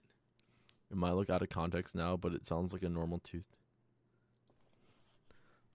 I don't know if If you pull up there's my no foot- stream, there's I no have it foot open. thing. See. You What does don't SpongeBob need say? that. Oh my Those god. are so big. What does SpongeBob say? I need it. Come on, how funny would that be? It would be. You know how I always get on your back about the Pokemon cards? This is a really good idea. Where are you gonna put it? Oh, shows open packs of Pokemon cards. Dude, you need to stop. Shows 15-foot sign of Pizza King. Buy it. Buy it. Oh my god. Oh. Oh fuck. So guys, stay tuned because we might be getting an upgrade for the stream. Oh no. Listen, I've never spent my money well in the past, so I it's know time. you haven't. But this. Hey, my credit score is 720. We're okay. We're doing okay. Oh. About to become debt free. I paid off my car. I can No. buy a 2013 Ford Taurus that says Booty Patrol on it. Hell yeah. All right, who's actually spending who's putting their money into good use here? It's only $7,000, man. No. I can pull that. No, Chuck, please. Serving your mom since 2000. Oh my No. god. Yeah, what kind of decorations did you have on your old pickup? Are you one of those guys, Roman? No, it was a truck my grandma got in the year 2000 that they use occasionally, and I got when I turned 16. I didn't even give it to me; they let me use it, and that shit was busted as fuck when I got it. It was literally like falling apart. The air conditioning didn't work. It would like easily like overheat, so I had to like stop. The rear driver's door didn't open. I couldn't lock the driver's door. That shit was falling apart. And then they had the audacity to blame me for like I broke the thing. They're like, you drove it most recent. I'm like, it's been sitting there for 15 years. That's like if you break a glass and then you like put it in somebody's hands, you're like, dude. That's what they fucking did. They would be like, dude, I can't believe you didn't treat this truck right. You need to get more oil changes. I'm like, I don't think that was the issue here. Like, listen, I'm the one who has to buy a new car. Yeah, I'm like, I gotta buy new stuff because you guys are like not keeping this shit. It's still sitting there. It's now 22 years old. It's older than some people in my chat. Dang. wild. I remember driving a small little truck when I first got my driver's license. That shit's scary in Wisconsin winters. Did a 360 on the highway going 65. Nice. Dude, I feel that. Over here in Texas, it gets super cold. Yeah? Yeah, dude, Shut Yeah? up. it was How 40, cold it get? It's 42 right now. Oh man, that's real. How- That's real bad. The 0 degrees today was pretty rough. Yeah. How was that dusting of snow you guys got last year that shut down your entire state? Shut the How was fuck that? up. Shut up. Yeah. Shut up. You know we're sensitive about that. Us driving in 5 feet of snow, you better get to work. Yeah, my no, dude, they did it recently. Like, we didn't even snow. They go, guys, it's a little too cold. Just stay home. And then I know in the north they're like, No way. oh, a foot of yeah, no, Bruh. dead ass. Dead ass. Like it was just a little. It was like 20-something degrees, and they're like, dude, it's a little too cold. Just stay home, everyone. Or like a bunch of us stayed home. But I know up north they're like, oh, dude, a foot of snow, get your ass to work. Up north is like, if the snow's like up to your shoulders, we'll think about closing down the store or the schools. Maybe. Maybe. If your kid can still see over the snow, he's coming to school. Bro, it rains when it's a little too cold, and my state's like, what the fuck? And they shut shit down real fast. Yeah, I'm guessing your roads are pretty smooth because ours are very like coarse. Bro, my brain is real smooth. Yeah. Pothole. Yeah, I can see that. Shut up. I'm gonna buy the Pizza King sign now. No. I'll put it both. You're like, I'll pay $600 for you to ship it. Yeah, right. That's probably a couple thousand to ship. Chuck's gonna get a call on like the random afternoon on a Thursday, and I'll be like, I need your trailer. I just It's the best investment of my life. Chuck, get down here. I need you. I need you. Chuck. Too bad I can't cut that bitch in half because my tools were stolen. Fuck you. Just use your tool to cut it in half. I don't have the tools. Oh, dude, why don't you buy That's that? stoled. Okay, that sounds really responsible. Why did you get robbed? Okay. Yeah. Oh, my have you ever bad, my thought bad. about maybe trying to not get robbed? Duh. You know, I thought about it, but then I was like, life's kind of boring right now. Your tools were just sitting out in the open. They were just asking to get stolen. Dude, why Your don't you tools were locked away in your garage. They were asking to get stolen. Dude, why don't you just super lock your garage? Oh, damn. Why didn't I think of that? I don't know. You're welcome.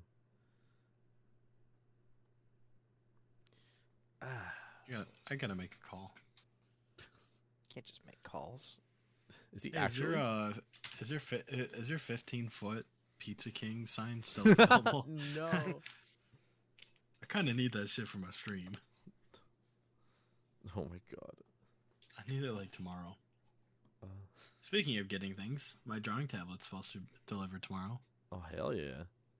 We'll have to schedule a drawing stream coming up here. Once I learn how to use it. Once I I'll, master the craft. I'll order that that Scooby Doo onesie. No, we can plan Oh, on yeah. this Scooby Doo stream. Yeah.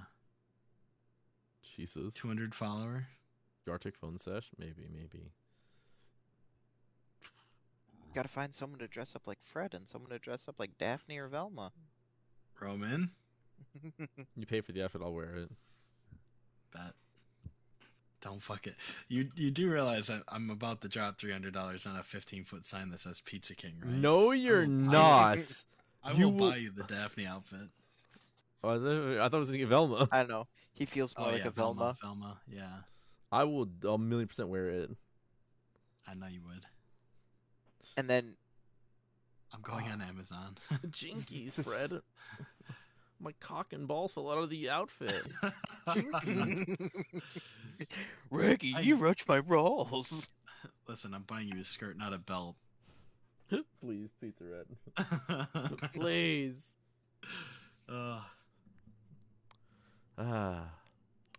Anything else you guys want to talk about? I don't think so. No. I gotta make a call. No. I think we're getting close to that time, everyone, where it's we end the show. Let's end it. Hour 48 minutes, not bad. Yeah. Anything you want to say before we Um, close things out here?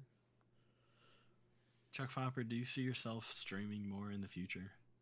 Yeah. When I'm done with school and I've settled in more as a with a job, I definitely want to try and actually like stream more. It's just there's been way too much to be able to like stream or be on like a consistent schedule or anything. But Yeah. once once I do, definitely check me out at twitch.tv/ChuckFopper. Definitely not live very often at the moment, but hopefully that ramps up in the future. Perfect. Nice. Anything you want to plug before you head out besides your Twitch page? Anything else? Any projects?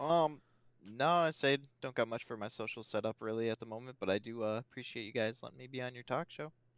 We appreciate you being here. It's actually a podcast. If you ever fucked up, I will. Podcast, I'm sorry. I'll steal all your tools, and then I'll have yours and Peter. I was just kidding. Nothing. What? Nothing. About my tools? No. Can't steal anything. Because they don't exist. ChuckFopper is also the graphic designer of my profile picture, so. Oh yeah, he is. And my Twitch banner. Yeah. My unpaid graphic designer. I get paid in love and respect, and you get to touch your pee-pee. What? What? Huh? Towel snaps him at work. All right. That was a complete accident, by the way. I didn't think it was gonna hit you. Wait, what? Yeah, sure. Okay, I didn't think it was gonna hit you that hard. All right. I think we end things here though. Yeah. Okay. Thanks for watching episode 6 of the Sitting by the Fire podcast, everyone.